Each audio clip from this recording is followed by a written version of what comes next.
السلام علیکم ورحمۃ اللہ وبرکاتہ نحمدہ ونصلی علی رسولہ الکریم اما بعد الحمدللہ سیرت النبی کا آج ہمارا یہ نواں درس ہے، نویں کلاس ہے، جس کا ٹاپک ہے ابو طالب کے انتقال سے مومنوں کے صبر تک۔ ابو طالب کے انتقال سے مومنوں کے صبر تک۔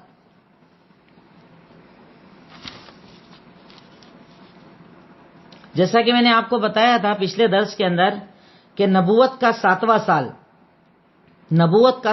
سال اللہ کے نبی صلی اللہ علیہ وسلم پر ایک بہت بڑی مصیبت لے کر آیا کہ مقاطعہ عامہ کر دیا گیا، ایک ایگریمنٹ بنا کر مسلمانوں کو یا آپ کے پورے قبیلے کو، جس میں بنو ہاشم اور بنو عبد المطلب تھے، انہیں مکہ سے الگ ہٹا کر، مطلب مکہ ہی کے اندر ایک غار تھا جس کو شعب ابی طالب کہا جاتا تھا، اس کے اندر قید کر دیا گیا۔ مقصد یہ تھا کہ آپ کے اوپر جب سماجی سختیاں کی جائیں گی تو یہ قوم اللہ کے نبی کو آپ کے سپرد کر دیں گے اور وہ لوگ آسانی سے اللہ کے نبی صلی اللہ علیہ وسلم کو قتل کر دیں گے۔ پر ایسا نہیں ہوا، یہ قوم نہیں مانی، ان لوگوں نے تکالیف کو برداشت کر لیا، پریشانیوں کو برداشت کر لیا، پر اس بات کو برداشت نہیں کیا، اس بات کو پسند نہیں کیا کہ محمد الرسول اللہ صلی اللہ علیہ وسلم کو قتل کر دیا جائے یا انہیں ختم کر کے دین اسلام کی جو دعوت ہے اس دعوت کو روک دیا جائے۔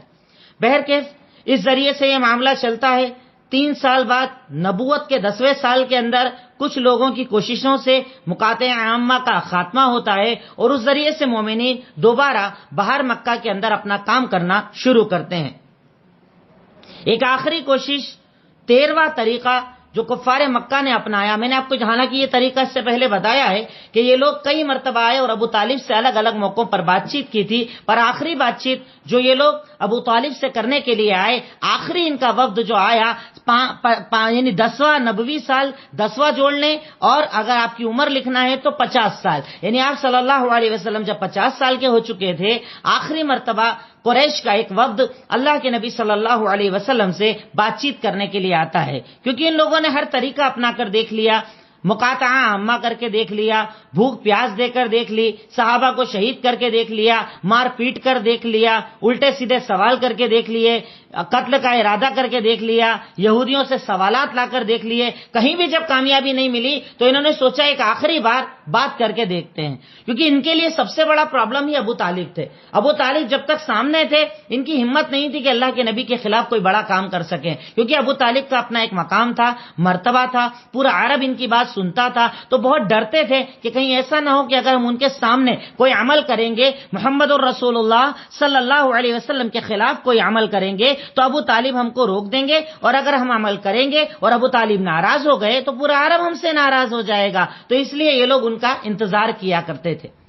آخری مرتبہ 13واں طریقہ ابو طالب سے بات چیت، یعنی 13واں اور لاسٹ طریقہ یہ ہے جو انہوں نے اپنایا تھا اللہ کے نبی کو دعوت کو روکنے کا۔ اب اس کے اندر آپ سارے طریقے جتنے میں نے آپ کو بتائے ہیں نا، ان میں آپ کے پاس اب کوئی بھی واقعہ آئے، کوئی بھی بات آئے، آپ اس میں اس کو ڈیوائیڈ کر سکتے ہو۔ تو قریش کا آخری بار ابو طالب سے بات کرنا۔ اب بات کرنے کے لیے یہ لوگ اپنے بڑے بڑے سرداروں کو چنتے ہیں، ان کے نام آپ لکھ سکتے ہیں: عتبہ، شیبہ، امیہ، عتبہ، شیبہ، امیہ، ابو جہل اور ابو سفیان۔ عتبہ، شیبہ، امیہ، ابو جہل اور ابو سفیان، اور یہ وہی سب بڑے سردار ہیں جو غزوہ بدر کے اندر بھی آگے تھے، اور اس کے اندر ان میں سے کئی لوگوں کو جو قتل بھی کیا گیا تھا، یہ وہی سارے ہیں، کیونکہ ان کو سب سے زیادہ تکلیف تھی اسلام سے۔ تو بہرکیف یہ پورا وفد بنا کر ابو طالب کے پاس آتے ہیں۔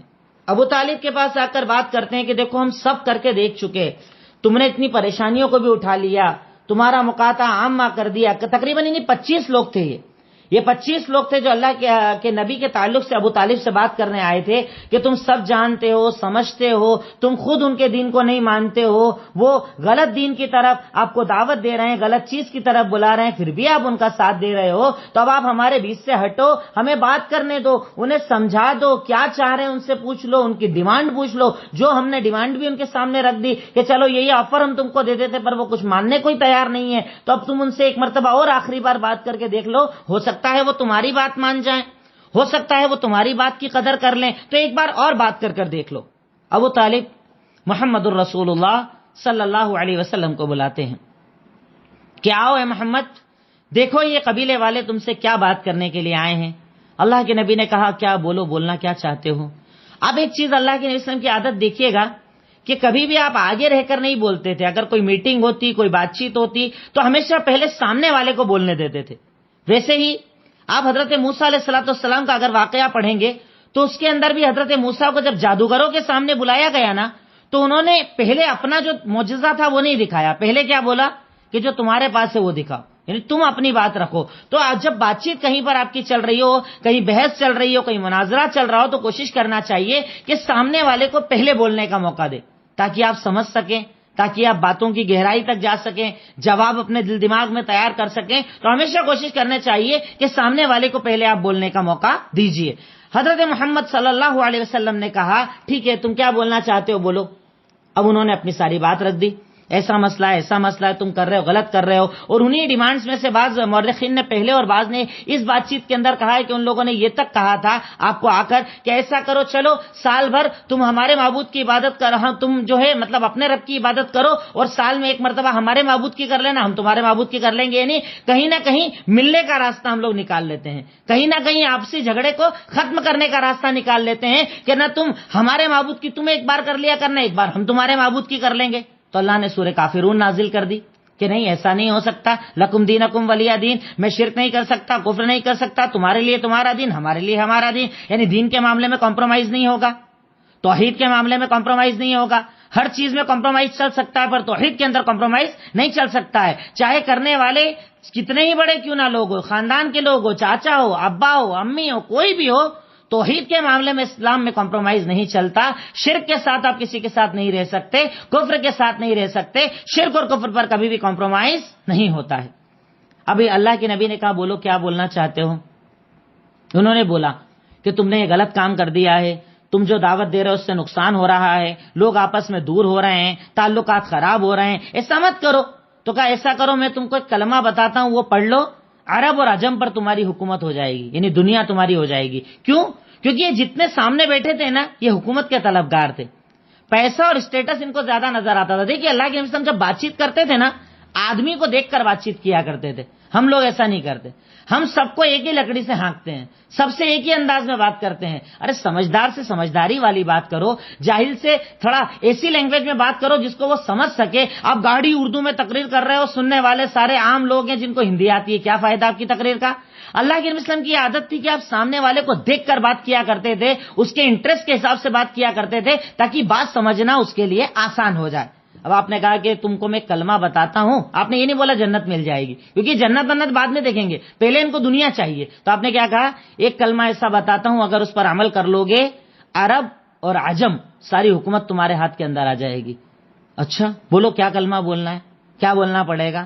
صرف اتنا بول دو لا الہ الا اللہ محمد الرسول اللہ، یعنی اقرار کر لو کہ اللہ کے سوا کوئی عبادت کے لائق نہیں اور محمد الرسول اللہ صلی اللہ علیہ وسلم اللہ کے رسول ہے۔ یہ ایک کلمہ اگر تم لوگوں نے بول دیا نا، اگر ایک کلمہ تم نے بول دیا تو عرب اور عجم کی حکومت تمہارے ہاتھوں کے اندر آ جائے گی۔ ان کو سب کو غصہ آ گیا کہ یہ سمجھنے والا نہیں ہے، یہ ہمارے اتنے سارے معبودوں کو ایک بنانے کے چکر میں لگا ہے، چلو یہاں سے اٹھیں، یہ سب الٹی سیدھی باتیں کر رہا ہے۔ ان کے بارے میں اللہ تعالیٰ نے سورہ صاد آیت نمبر 1 سے لے کر آیت نمبر 7 تک نازل کی، 1 to 7 سورہ صاد کی آیتیں اللہ تعالیٰ نے ان کی اس بات چیت کے بارے میں نازل کی کہ وہ لوگ آئے بات چیت کی تو کہا کہ اتنے سارے معبودوں کو ایک بنا لیں، یہ تو جھوٹا ہے، جادوگر ہے، عجیب عجیب باتیں کرتا ہے، چلو یہاں سے اٹھو، صبر کرو اور اب جو فیصلہ کرنا ہے اپن کریں گے۔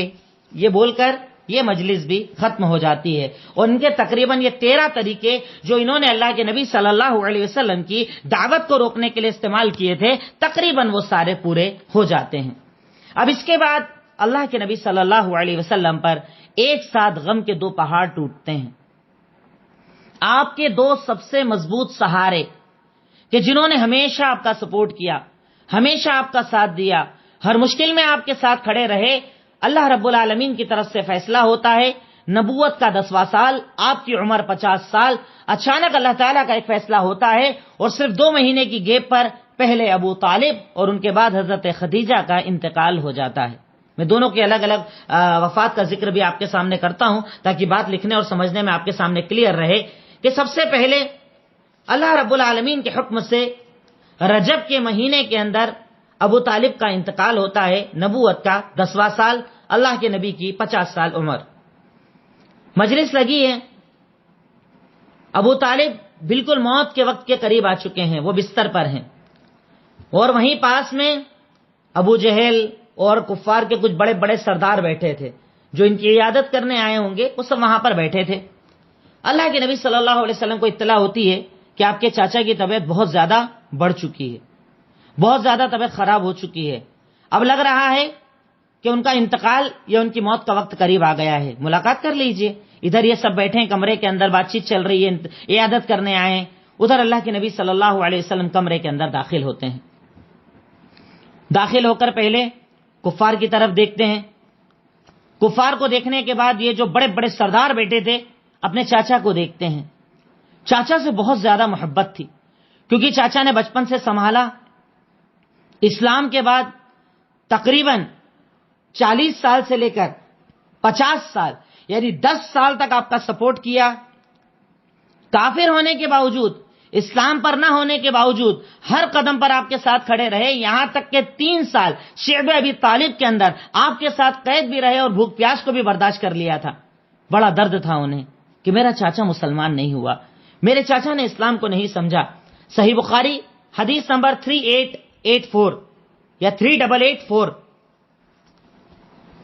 صحیح بخاری حدیث نمبر 3884، اللہ کے نبی صلی اللہ علیہ وسلم حاضر ہوتے ہیں، آتے ہیں چاچا کے پاس، بڑا درد تھا کہ وہ اسلام قبول کر لے، موت کا وقت ہے۔ اب آ کر چاچا سے کہتے ہیں، اے میرے چاچا، قل لا الہ الا اللہ کلمۃ حاج لک بہ عند اللہ، اے میرے چاچا سنیے، صرف اتنا کلمہ پڑھ دیجئے، لا الہ الا اللہ، اور بعض روایت میں آتا ہے کہ میرے کان کے اندر یہ کلمہ پڑھ دیجئے، میں اللہ سے گزارش کروں گا، اللہ سے بات چیت کروں گا، اللہ تعالیٰ آپ کو معاف کر دے گا، یعنی اللہ تعالیٰ سے آپ کی مغفرت کی دعا کروں گا۔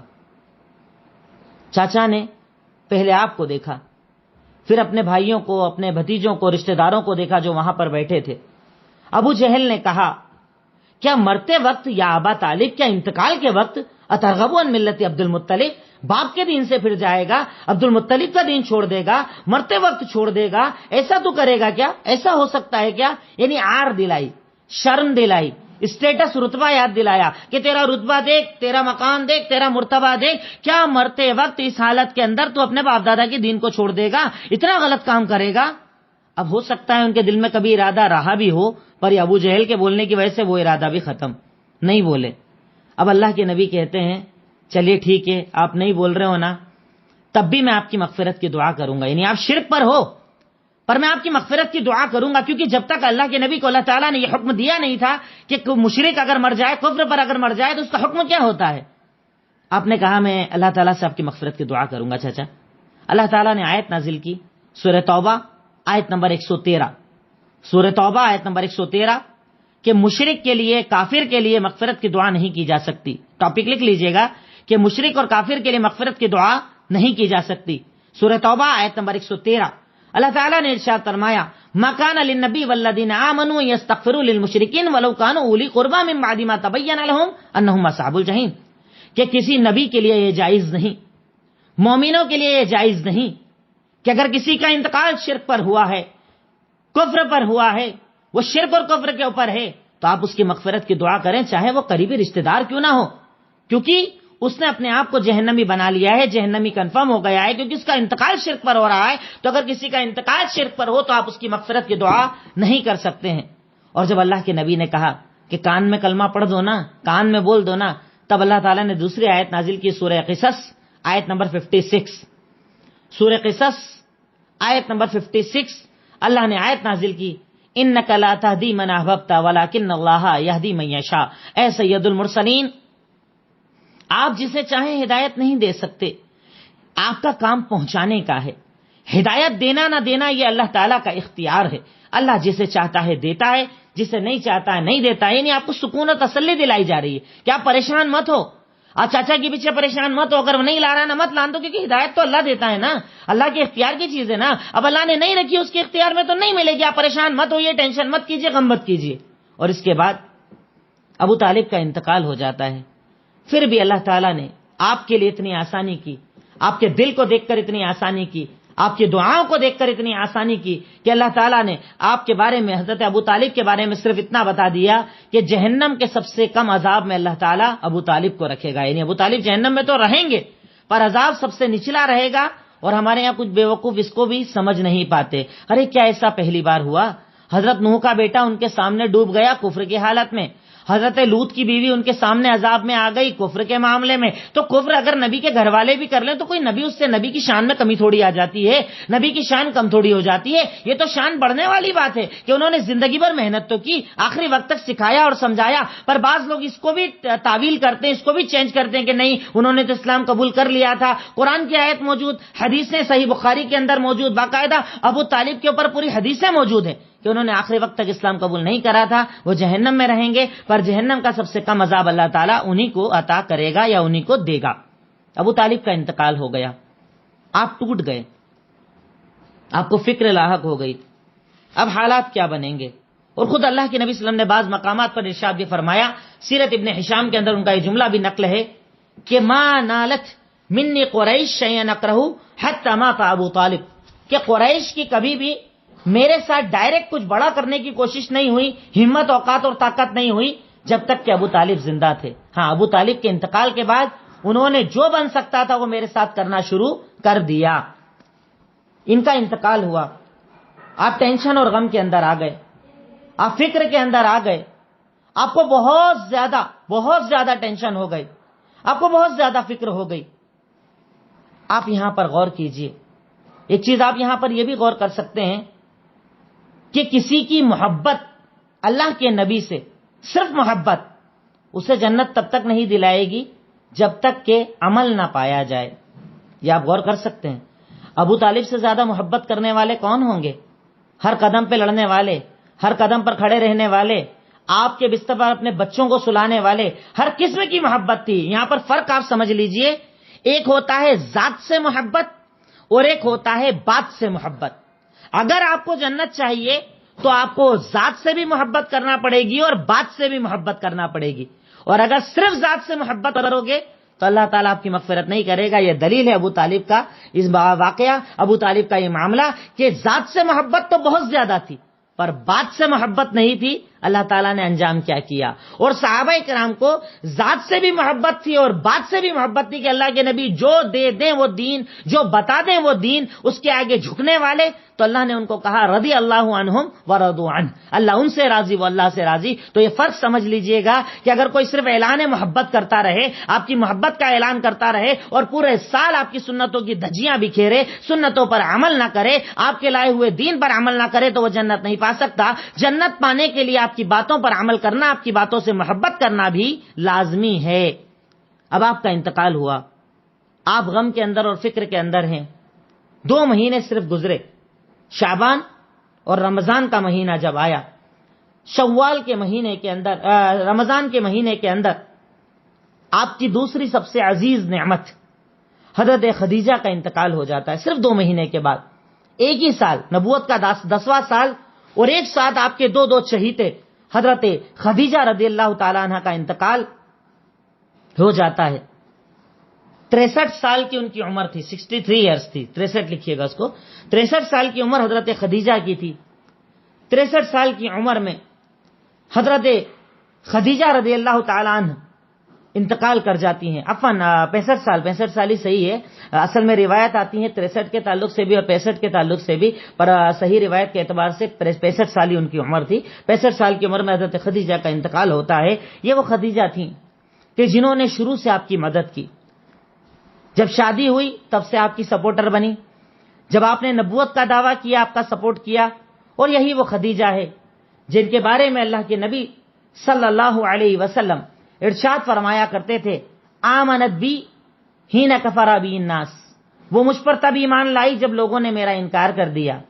اس نے مجھے تب سچا بولا جب لوگوں نے مجھے جھوٹا بول دیا. اس نے اپنے مال سے میری مدد کی، اپنی ذات سے میری مدد کی. اور اللہ تعالیٰ نے مجھے جتنی بھی اولادیں دی ابراہیم کے علاوہ، مطلب جتنی بھی اولادیں ہوئیں وہ سب انہی سے ہوئی. یہ ان کا مقام اور مرتبہ تھا.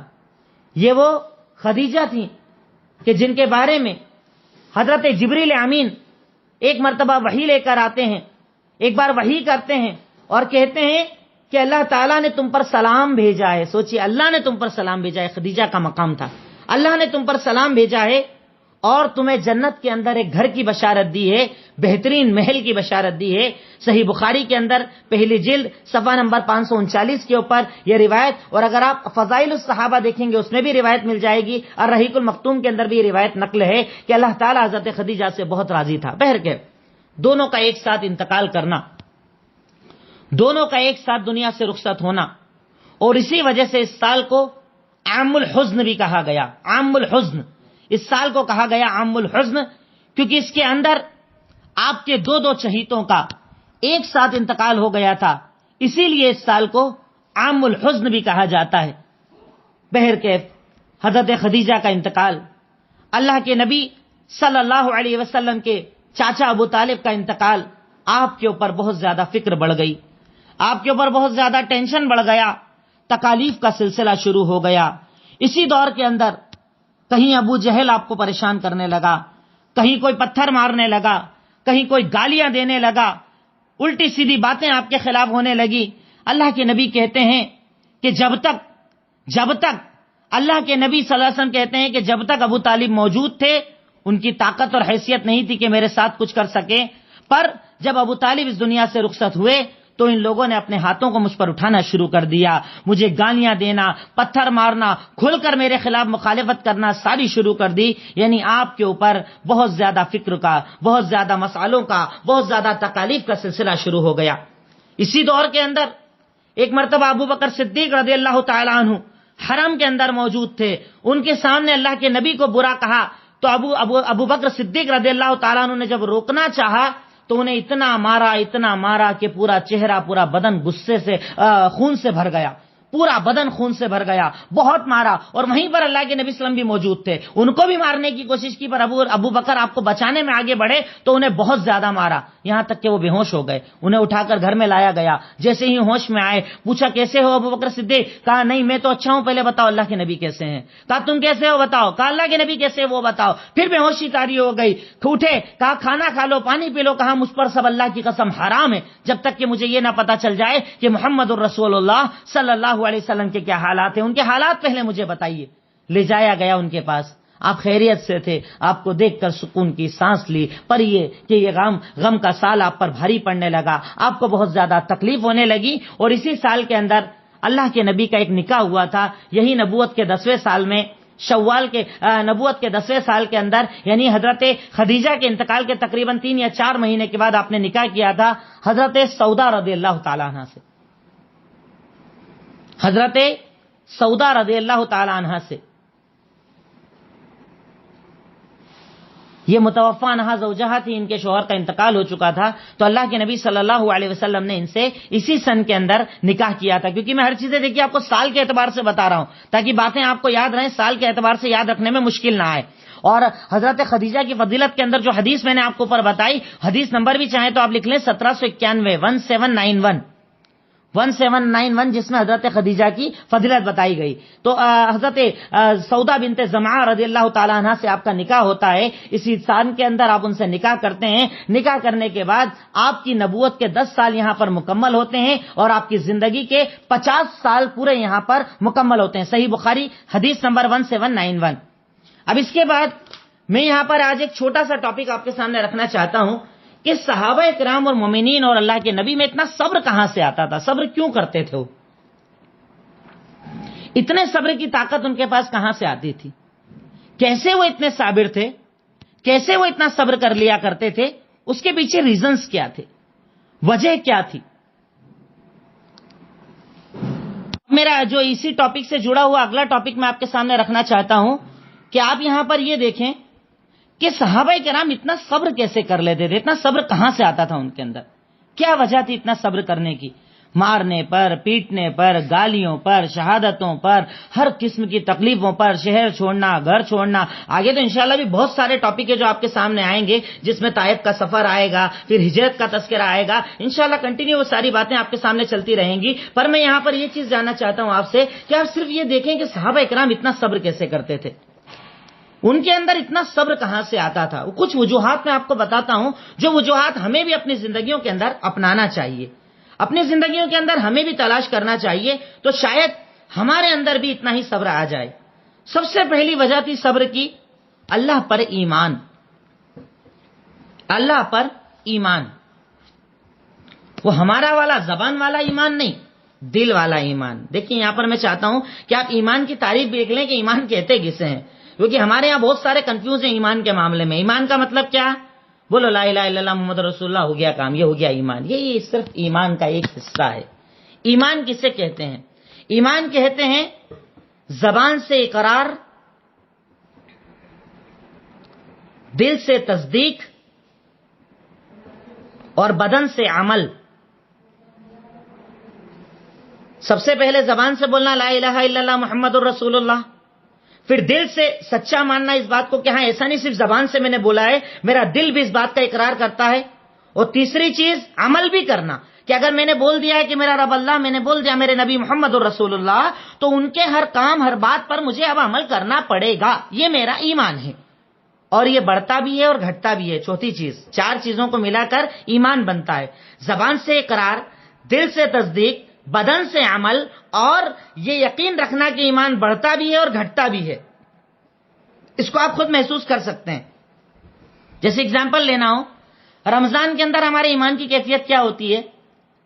نماز، روزہ، زکوٰۃ بھی دے رہے ہیں، نیکی کے کام بھی کر رہے ہیں، مطلب ایمان بڑھا ہوا محسوس ہوتا ہے۔ اور عام دنوں کے اندر جب ہم اپنے کاروبار کے اندر ہوتے ہیں، اذان سے کوئی فرق پڑتا ہے؟ مطلب ایمان گھٹا ہوا بھی ہوتا ہے۔ مطلب ایمان بڑھتا بھی ہے اور گھٹتا بھی ہے۔ بڑھنا گھٹنا یہ ایک الگ ٹاپک ہے، حالانکہ اس کے اوپر بے شمار دلیلیں قرآن حدیث کے اندر موجود ہے کہ ایمان بڑھتا بھی اور گھٹتا بھی ہے، پر میرے بتانے کا مقصد صرف اتنا ہے یہاں پر کہ اللہ پر ایمان۔ تو ایمان کا مطلب کیا ہے؟ کیونکہ ایمان تو ہم بھی رکھتے ہیں، پر ہمارے اندر صبر نہیں ہے۔ مصیبتوں پر صبر کرنا، تکلیفوں پر صبر کرنا، کم پر گزارا کرنا، یہ ہمارے اندر نہیں ہے، جبکہ اللہ پر ایمان تو ہم بھی رکھتے ہیں۔ تو سب سے پہلی چیز جو صحابہ اکرام کو صابر بناتی تھی، ان کے اندر مصیبتوں پر صبر آ جاتا تھا، 3 سال غاروں کے اندر رہ پاتے تھے، تو اس کی وجہ کیا تھی؟ اس کی وجہ تھی ان کی اللہ تعالیٰ پر ایمان۔ وہ اللہ تعالیٰ کی ذات پر ایمان رکھتے تھے، اور ایمان کا مطلب سورہ بقرہ کی آیت نمبر 255، صرف یہ ایک آیت یاد رکھ لیجئے کہ اللہ پر ایمان کا مطلب کیا ہے۔ سورہ بقرہ آیت نمبر 255، اللہ رب العالمین نے ارشاد فرمایا وَلَنَبْلُوَنَّكُمْ بِشَيْءٍ مِّنَ الْخَوْفِ وَالْجُوعِ وَنَقْصٍ مِّنَ الْأَمْوَالِ وَالْأَنفُسِ وَالثَّمَرَاتِ وَبَشِّرِ الصَّابِرِينَ الَّذِينَ إِذَا أَصَابَتْهُم مُّصِيبَةٌ قَالُوا إِنَّا لِلَّهِ وَإِنَّا إِلَيْهِ رَاجِعُونَ۔ اللہ تعالیٰ پر ایمان کا مطلب یہ ہے کہ میرے رب نے آج نہیں، آج سے 1450 سال پہلے جب اللہ کے نبی پر قرآن نازل ہوا، اللہ تعالیٰ نے تبھی ان کو بتا دیا تھا کہ بھئی ایمان لا رہے ہو تو ایک چیز پہلے سمجھ لینا کہ ہم تمہارا امتحان ضرور لیں گے، تھوڑا تھوڑا امتحان لیں گے، کبھی جان پر، کبھی مال پر، کبھی کھیتی پر، کبھی کاروبار پر۔ تکلیف تو آنا ہی ہے، پریشانی تو آنا ہی ہے۔ پورا پیسہ تیرے پاس، اسٹیٹس رتبہ بھی باقی رہے اور اسلام بھی باقی رہے، ضروری نہیں، اللہ تعالیٰ چھین بھی سکتا ہے، امتحان لوں گا۔ اللہ تعالیٰ کہتا ہے کہ امتحان کا مقصد کیا ہے؟ کہ اللہ تجھے پریشان کرنا چاہتا ہے، اللہ تعالیٰ تجھے تکلیف دینا چاہتا ہے؟ ایسا ہرگز نہیں ہے۔ امتحان کا مقصد کیا ہے؟ اللہ تعالیٰ کہتا ہے بشر الصابرین، میں تیرے صبر کو چیک کرنا چاہتا ہوں کہ آپ بشارت دے دیجئے ان صبر کرنے والوں کو جو اس حالت کے اندر صبر کریں گے کہ اللہ تعالیٰ انہیں جنت کی بشارت دیتا ہے۔ بشر الصابرین، ان صبر کرنے والوں کو اللہ تعالیٰ کی طرف سے بشارت دے دیجئے کہ اللہ تعالیٰ جب کوئی بھی تکلیف دیتا ہے تو وہ صبر کرتے ہوئے صرف ایک جملہ کہتے ہیں انا للہ و انا الیہ راجعون۔ انتقال ہو گیا، دعا پڑھ لی، سامان گم گیا، دعا پڑھ لی، کاروبار برباد ہو گیا، دعا پڑھ لی، گھر سے نکال دیا گیا، دعا پڑھ لی۔ ہر حال میں انہوں نے صرف اتنا کہا انا للہ و انا الیہ راجعون، یہ میرا گھر اللہ کا تھا، مجھے بھی اللہ کی طرف لوٹ کر جانا ہے، انتقال ہو گیا، اللہ نے دیا تھا، چلا گیا، اللہ مالک ہے، ہر چیز کا مالک اللہ ہے، ہر چیز کا خالق اللہ ہے، ہر چیز کا جاننے والا اللہ ہے۔ تو ان کا ایمان اتنا مضبوط تھا کہ وہ صابر تھے۔ اب ہم اپنے آپ کو چیک کریں، ہمارا ایمان اتنا مضبوط ہے؟ ہم تو ذرا سی تکلیف کے اوپر چلانا شروع کر دیتے ہیں، ذرا سی تکلیف پر، تقدیر پر اعتراض کر دیتے ہیں، مانگا اور اللہ نے نہیں دیا تو نمازوں سے دور ہو جاتے ہیں، عبادات سے دور ہو جاتے ہیں۔ پر صحابہ اکرام کا ایمان اتنا مضبوط تھا، اتنا مضبوط تھا کہ انہیں یقین تھا کہ یہ ساری تکلیفیں اللہ کے لیے ہیں، یہ ساری پریشانیاں اللہ کے لیے ہے، اور جب اللہ کے لیے ہے تو وہ دے گا نا صبر، وہ دے گا نا بدلہ، وہ دے گا نا جنت. تو جب اللہ پر یقین ہے تو میں پریشان کیوں ہوں؟ تو سب سے پہلی وجہ اس سب تکلیفوں پر جو میں نے ابھی تک 50 سال کی عمر تک 10 نبوی سن تک ذکر کیا آپ کو، ان تکلیفوں کو برداشت کرنے کی وجہ تھی اللہ پر ایمان، اللہ تعالیٰ پر ایمان، اللہ تعالیٰ کی ذات پر ایمان، اللہ تعالیٰ کی عظمت پر ایمان. آج ہمارے پاس ہے اللہ تعالیٰ پر ایمان. تو پہلی چیز تو اللہ تعالیٰ پر ایمان.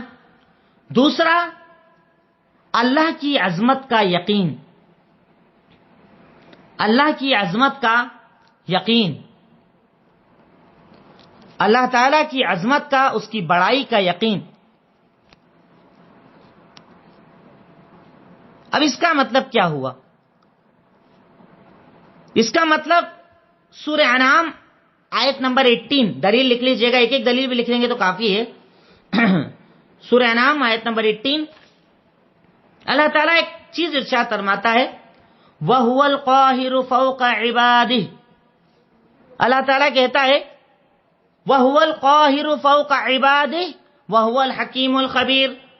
اور اللہ تعالیٰ اپنے بندوں کے اوپر غالب ہے، طاقت والا ہے، قوت والا ہے، اور وہ حکیم بھی ہے اور خبر رکھنے والا ہے. یہ ایک عقیدہ تھا ان کے دماغ میں. یہ ہمارا دشمن ہے، ہمیں مار رہا ہے، پیٹ رہا ہے، تکلیف دے رہا ہے، پریشان کر رہا ہے. یہ سب چیزیں اپنی جگہ پر، اصل عظمت کس کی ہے؟ اللہ کی. طاقت کس کی ہے؟ اللہ کی. قوت کس کی ہے؟ اللہ کی. زندگی کا دینے والا کون؟ اللہ. اور موت کا دینے والا کون؟ اللہ. یعنی انہیں اللہ رب العالمین کی عظمت پر یقین تھا کہ اس کے جیسی بڑائی والا کوئی نہیں، طاقت والا وہ، قوت والا وہ، عظمت والا وہ. تعز من تشاء وتذل من تشاء، جسے چاہتا ہے عزت دیتا ہے، جسے چاہتا ہے ذلیل کرتا ہے. یعنی انہیں یہ یقین تھا کہ ابھی کچھ دن اگر طاقت ان کفار کے ہاتھ میں ہے تو آگے تو ہمارے ہاتھ میں ہی آئے گی انشاءاللہ.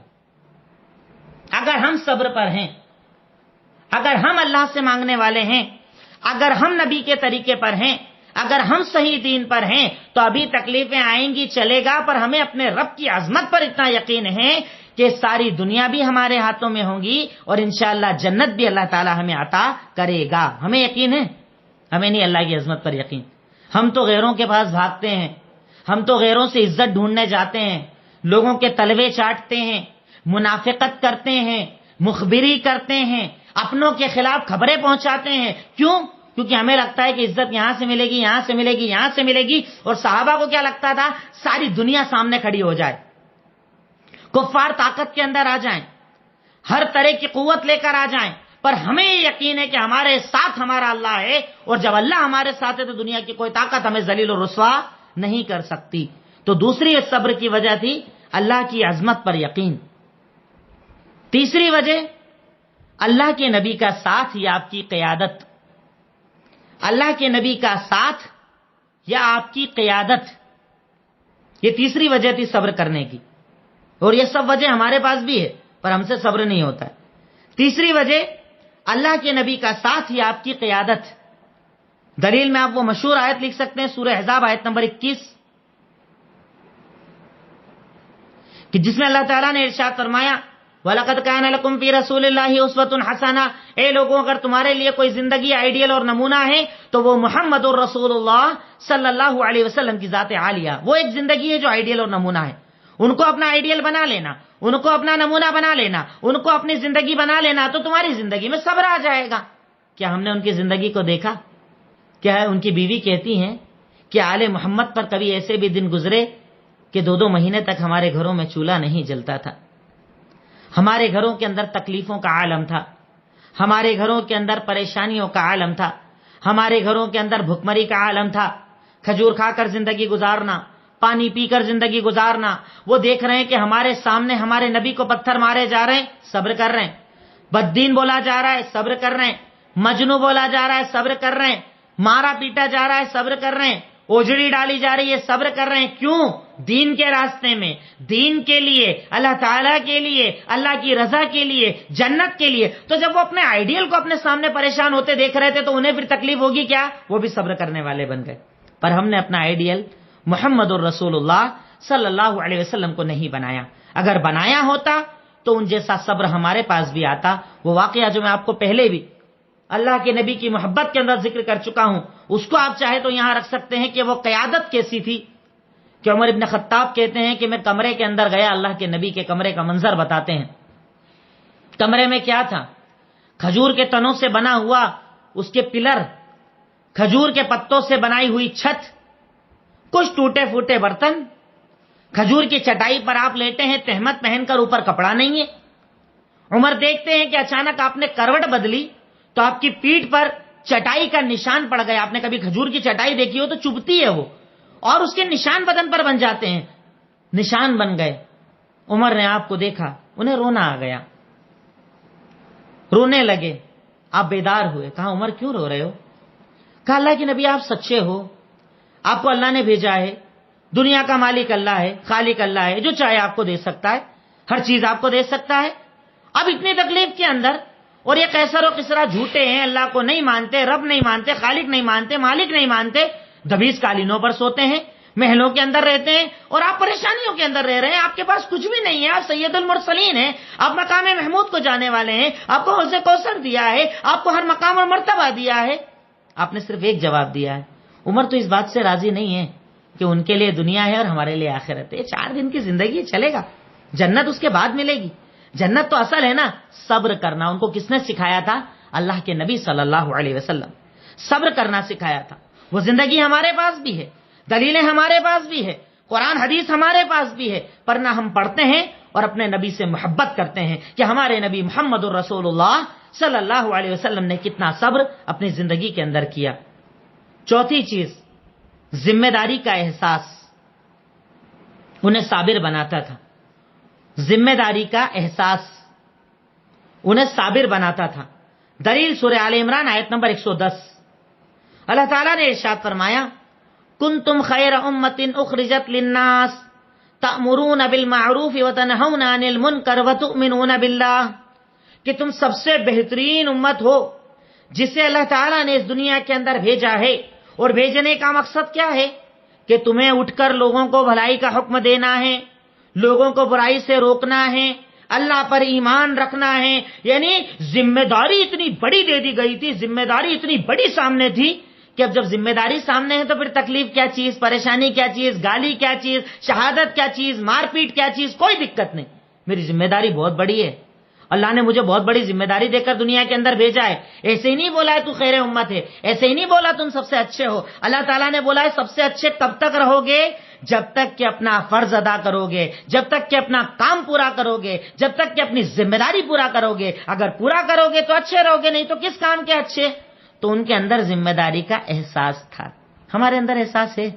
ہم تو میں کھا لوں کافی، میرے بچے کھا لے کافی، مجھے کوئی مطلب نہیں دنیا کیا کرتی، مجھے کوئی مطلب نہیں میرے پڑوس میں کیا ہوتا، مجھے کوئی مطلب نہیں میرے گھر والے کیا کرتے. اللہ تعالیٰ کہتا ہے کہ تجھے مطلب ہونا چاہیے، کیونکہ تیری زندگی کا مقصد یہ ہے، کمانا کھانا، بینک بیلنس. دنیا کمانے کے لیے تجھے دنیا میں نہیں بھیجا، وہ بھی کر، پر ساتھ میں اپنی ذمہ داری کو تو یاد رکھ. اب صحابہ کو ذمہ داری یاد تھی.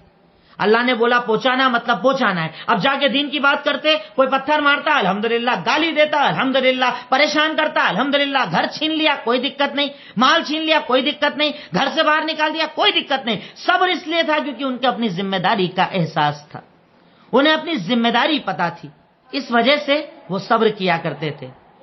5ویں وجہ آخرت پر یقین. 5ویں وجہ آخرت پر یقین. دلیل سورہ بقرہ آیت نمبر 214 214. آخرت پر یقین. دلیل سورہ بقرہ آیت نمبر 214. اللہ تعالیٰ نے ارشاد فرمایا ام حسبتم ان تدخلوا الجنہ، کیا تمہیں لگتا ہے کہ جنت میں آسانی سے چلے جاؤ گے جبکہ تمہیں وہ تکلیفیں نہیں آئیں جو تم سے پہلی امتوں کو آئیں. انہیں مارا گیا، پیٹا گیا، ہلایا گیا، اتنا ہلایا گیا کہ وہ پکارتے تھے اللہ تیری مدد کب آئے گی. بعض روایات کو اگر آپ اٹھا کر دیکھیں تو اللہ تعالیٰ نے ان کے تکالیف کو جب ذکر کیا کہ کھڑے آروں سے چیر دیا جانا، ناخن نکال دیا جانا، چمڑی کھینچ دی جانا، زندہ آگ میں جلا دیا جانا، پر ان سب تکلیفوں پر وہ صبر کیوں کرتے تھے؟ کیونکہ اللہ تعالیٰ نے بولا حسبتم ان تدخلوا الجنہ، جنت مل جائے گی، آخرت مل جائے گی، قبر آسان ہو جائے گی، آخرت کی منزل سدھر جائے گی، رب کی رضا مل جائے گی، تکلیفیں دور ہو جائیں گی، یہ 4 دن کی پریشانی چلے گی پر میری ہمیشگی کی زندگی سدھر جائے گی. جب یہ احساس ان کے اندر آتا تھا، جب یہ یقین ان کے اندر آتا تھا، جب انہیں ان کے دماغوں کے اندر یہ چیز آ جایا کرتی تھی کہ میرا رب میرے ساتھ ہے، میرا رب مجھے جنت دے گا، میرا رب قبر کو آسان کر دے گا، تو دنیا کی تکلیفیں انہیں چھوٹی نظر آتی تھی. کہ ذرا سا ماریں گے، ذرا سا گالیاں دیں گے، ذرا سا پریشان کریں گے، کوئی دقت نہیں، جنت ہے نا، قبر کی منزل آسان ہو جائے گی نا، تکلیفیں دور ہو جائے گی نا. کس بات کا ٹینشن، کس بات کا غم، کس بات کی فکر؟ کیونکہ اللہ تعالیٰ اس کا بدلہ بہت بڑا دے رہا ہے. سوچئے نا، دنیا کے اندر اگر آپ کو ایک ایگزام کی پریپریشن کرنا ہے، اسے کلیئر کرنا ہے، اور آپ کو یہ پتا چل جائے کہ اگر آپ نے یہ ایگزام کلیئر کر لیا تو آپ کی سیلری 35,000 سے سٹارٹ ہوگی. رات جاگنا، دن جاگنا، بھوکے رہنا، پیاسے رہنا، 10 20 کلومیٹر جانا ٹیوشن پڑھنے کے لیے، سب برداشت. کیوں؟ بدلہ بہت اچھا مل رہا ہے نا، بدلہ بہت اچھا ہے نا. ایک سڑا سا دنیا کا مال، اس کے لیے آپ صبر کرتے ہو، محنت کرتے ہو، رات جاگتے ہو، دن جاگتے ہو، اور اللہ تعالیٰ کہتا ہے ہمیشگی کی جنت، قبر کی آسانی، جنت کا حصول، اللہ کی رضا کا حصول، اللہ کے چہرے کا دیدار. تو یہ چیز صحابہ اکرام کو صابر بنا دیتی تھی کہ آخرت بہت پیاری، آخرت بہت اچھی اللہ تعالیٰ ہمیں دینے والا ہے. اور آخری پوائنٹ لکھیے گا، پوائنٹ نمبر 6، قرآن. ان کے صبر کی سب سے بڑی وجہ تھی قرآن. اور جو آخرت والا پوائنٹ آپ نے لکھا، اس میں چاہیں تو آپ 1-2 آیتیں لکھ لیں جس میں اللہ تعالیٰ نے بشارتیں دی ہیں اچھے عمل کی بنیاد پر. پہلے آپ اس کے اندر دلیل لکھ سکتے ہیں، سورہ صافات آیت نمبر 177. سورہ صافات آیت نمبر 177، سورہ قمر آیت نمبر 45، سورہ صاد آیت نمبر 110، اور سورہ نحل آیت نمبر 4. اس میں اللہ تعالیٰ نے بشارتوں کا ذکر کیا ہے. اللہ تعالیٰ بشارتوں کا تذکرہ کرتا ہے، اللہ تعالیٰ نیکی و نیک لوگوں کو دینے والے انعامات کا تذکرہ کرتا ہے. اور آخری پوائنٹ لکھیے گا، قرآن. آخری پوائنٹ قرآن، جو انہیں صابر بناتا تھا. قرآن کیوں؟ سورہ بقرہ کی سب سے پہلی اور دوسری آیت، اللہ تعالیٰ ارشاد فرماتا ہے، الف لام میم ذالک الکتاب لا ریب فیہ ھدی للمتقین الذین یؤمنون بالغیب. سورہ بقرہ کی ابتدا میں اللہ تعالیٰ ارشاد فرماتا ہے کہ یہ قرآن ہدایت ہے، یہ قرآن رہنمائی ہے، یہ قرآن متقیوں کے لیے ہدایت ہے. ہدایت مطلب جنت ہے. کن کے لیے؟ جو لوگ غیب پر ایمان رکھتے ہیں. تو یہ قرآن انہیں صبر دیتا تھا کہ قرآن میں اللہ تعالیٰ بار بار انہی کے بارے میں بولتا تھا نا، بار بار انہی کے بارے میں باتیں ہوتی تھی نا، بار بار انہی کی اچھائیاں اللہ تعالیٰ بتاتا تھا نا. تو یہ قرآن انہیں صابر بناتا تھا کہ ہمارے ساتھ قرآن ہے، ہمارے ساتھ اللہ کا کلام ہے، ہمارے ساتھ سچائی والی کتاب ہے، ہمارے ساتھ جنت کا حصول ہے، ہمارے ساتھ اللہ کی رضا ہے. کیوں؟ کیونکہ ہمارے ساتھ اللہ تعالیٰ کا قرآن ہے. اور جب اللہ کا قرآن ہمارے ساتھ ہے، دنیا کی کون سی طاقت ہمیں پریشان کرے گی؟ کون ہمیں تکلیف دے گا؟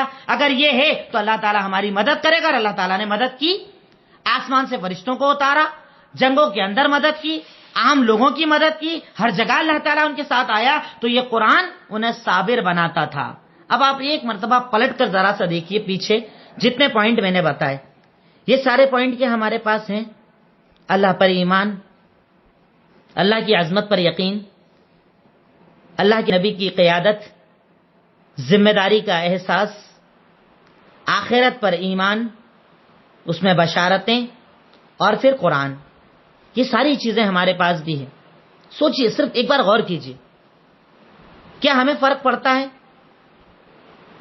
کیا ہمیں فرق پڑتا ہے؟ کیا ہمیں اللہ رب العالمین کے کلام سے فرق پڑتا ہے؟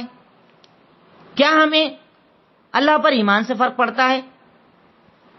کیا کبھی ہم آخرت کا تصور کرتے ہیں؟ کیا کبھی ہم اس بات کا احساس کرتے ہیں کہ میرا رب، میرا اللہ میرے ساتھ ہے؟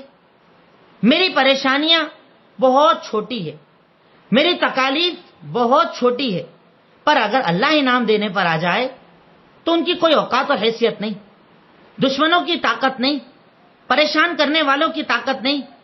مجھے اپنے مشن کو پورا کرنا ہے، مجھے اپنے کام کو پورا کرنا ہے، مجھے اپنی ذمہ داریوں کو پورا کرنا ہے. ذمہ داری کیا ہے؟ لوگوں کو بھلائی کا حکم دینا اور برائی سے روکنا.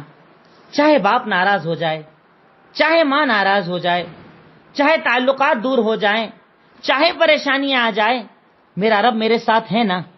میرا اللہ میرے ساتھ ہے نا, میرا خالق میرے ساتھ ہے نا, میرا مالک میرے ساتھ ہے نا.